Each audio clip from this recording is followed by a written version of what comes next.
Where there's a love, there's a way.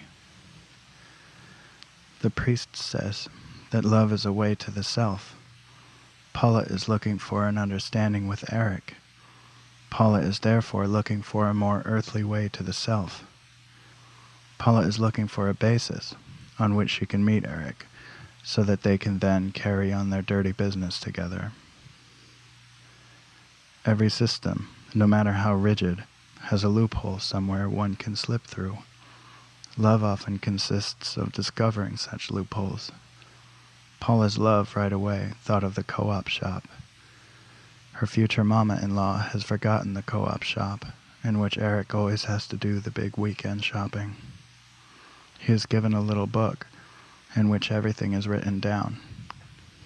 Eric gives what's been written down to the branch manager, who arranges the things for him in the rucksack, which slowly becomes heavier and leans over towards the inn. Everywhere around Eric, and almost into Eric, stand walls made of women's bodies. Nothing but mamas, at least one mama of every age, in front of the shop. The fruits of their wombs crowd together by the dozen, hang in thick bunches at the door, crash their scooters into buses, cars, and wagons piled with wood, get trapped under motorbikes, station wagons, and trucks with trailers, more rarely under the slower tractors, in front of which one can still jump to the side. A natural wastage is noticeable and ascertainable among these fruits of the womb, but that doesn't matter, because new ones can always be made if some drop out. The making is already not very pleasant, carrying them probably even less so. Giving birth is certainly no fun, and having them brings one down. But all the same, existence as a mother is justified and assured for a couple of years. Everyone can see that this is a complete family. The husband can see, now I have yet another creature apart from my wife, whom I can thrash and bawl at. Children's flesh is soft, but the surface is small. The wife can see, I've certainly achieved something. That should be an incentive to me, to achieve something more.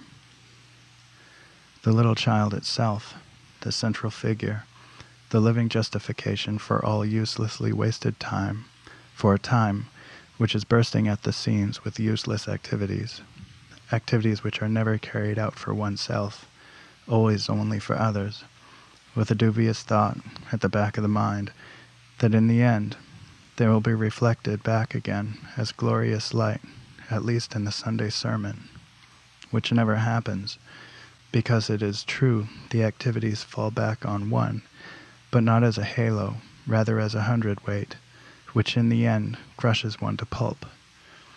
And one day a shapeless mass called Mama goes to bed for the last time with someone called Papa, who was buried a long time ago. The central figure, however, the little child, is swaddled and coddled till it can walk and go on its scooter.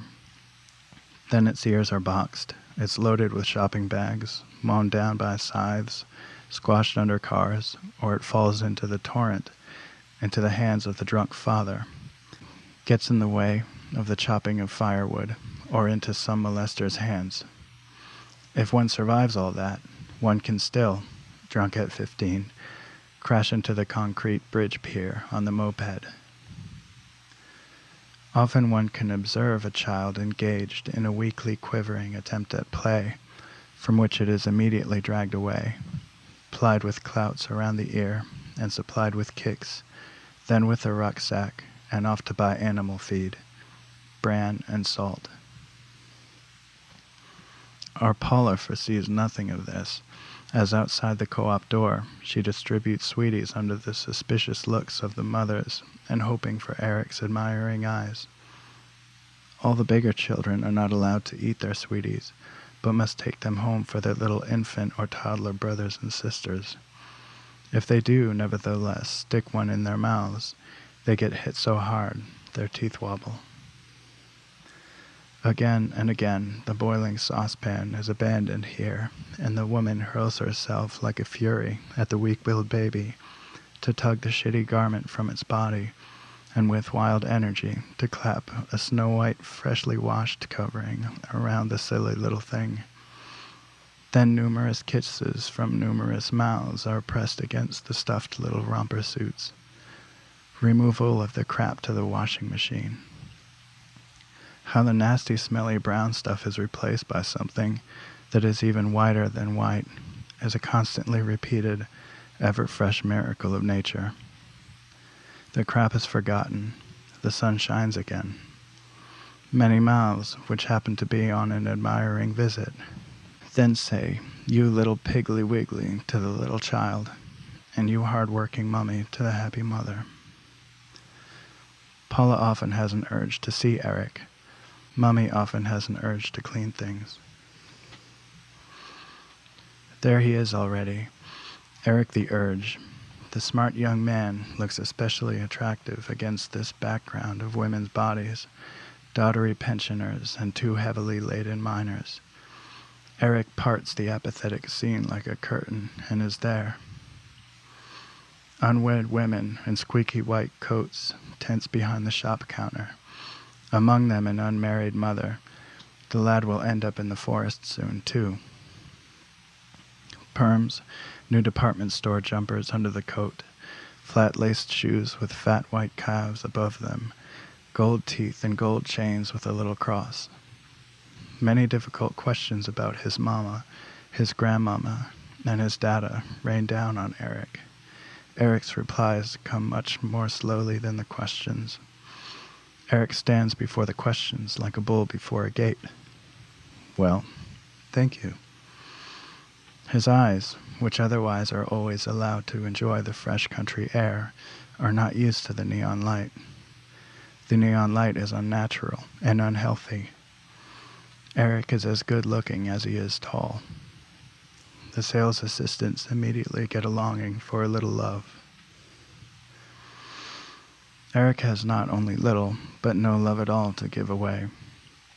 Not even his closest relatives, who have more than once sprained their hands for him and his thrashings, can count on it, on Eric's love. Eric would very much like to strike his dada and his mama dead, which he doesn't dare do, however. It's nice instead to torment a little dog, a cat, or a small child when no one's looking. If Paula knew that. Paula is out for love like a pig out for acorns.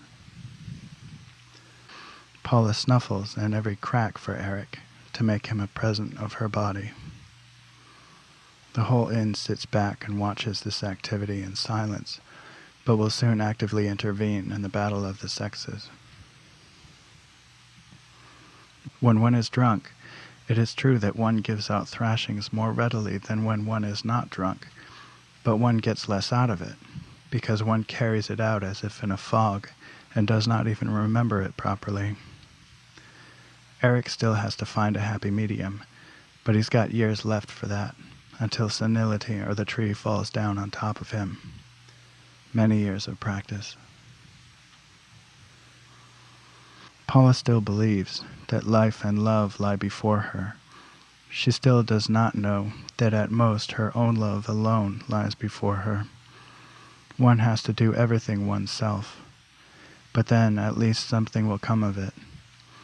If one does it oneself, then at least it's done properly. One can't really rely on anyone anymore. Brakes squeal outside. One at least has got away. Paula escorts Eric down with his purchases into the old barn. A crowd of healthy country children have entered there before her and come out again sick. Some indeed have found happiness there and subsequently lost it again. Most have found misfortune there. Few have found something there that was fun. A feeling of happiness is not the rule. Here, calculations, additions, and subtractions prevail. It is icy cold. Here much has not been fulfilled, which had been expected. Here not a few have said, "Soon we shall be 3." Here many a marriage and many a heart has been broken. Here passion prevails, which however no one has yet set eyes on. Here one enters as an emotional cripple and leaves again as an emotional cripple. What was in between is nothing at all, changes nothing. Here the law of the genitals prevails, in contrast to the law of the forest, which applies at work. Afterwards, a number of different solutions of tides swallow the various soiled underpants which marched into the barn freshly washed. Eric stumbles a little under the heavy rucksack and under the influence of master alcohol. Paula has pains in her chest and has difficulty breathing because she is expecting something big. Big Eric is already there. Nothing bigger can follow that. Paula was very much looking forward to love, which she doesn't get, however. Long after Eric is gone again, Paula is still looking for love between the posts, in the battered chamber, in the hay, and in the dung channel. But Paula's snatch hurts, that's all. And Eric climbs up the mountain. Tra-la! Paula has been informed that love hurts when there's a loss, an accident involving a sports car, a death under the surgeon's knife, or a tragic suicide. So how is it possible that love hurts when it comes, not only when it goes? Paula sits in the hay and wipes away the blood with a Sunday handkerchief. Almost in an instant, the desired child in her brain has turned into a terrible fear and an acute threat. From wanted child to feared child. Now Paula has to face the consequences. If Paula couldn't even hold on to Eric for more than 2 minutes with her underdeveloped body, her meager mind, the dressmaking she's begun, and her new red dress, how would she be able to hold on to Eric with a little child? We have not described the love between Eric and Paula, because it wasn't there. It was like a hole into which one stumbles, and after which one hobbles away again. Nothing is broken except a human creature in the bloom of her youth. Wash day at home also swallows without difficulty the red handkerchief, just as it has swallowed Dada's and Bruda's sweaty work shirts. Joy, sorrow, and work all lie so close to one another. It's hard work for Paula to get Eric and keep him. Now love is no longer in the genitals, but only in the head. The genitals are numb and feel nothing anymore. That way, the genitals save themselves a lot of bother. Better a gleaming new kitchen than a bit of pleasure below the belt. Pleasure passes, but the kitchen endures. There must be a washing machine, too. Paula must now combine the performance of a machine with the skill of a tightrope walker. What threatens her is more than a fall. What threatens her is the absence of her monthly trouble. And it's not always nice if a trouble is absent.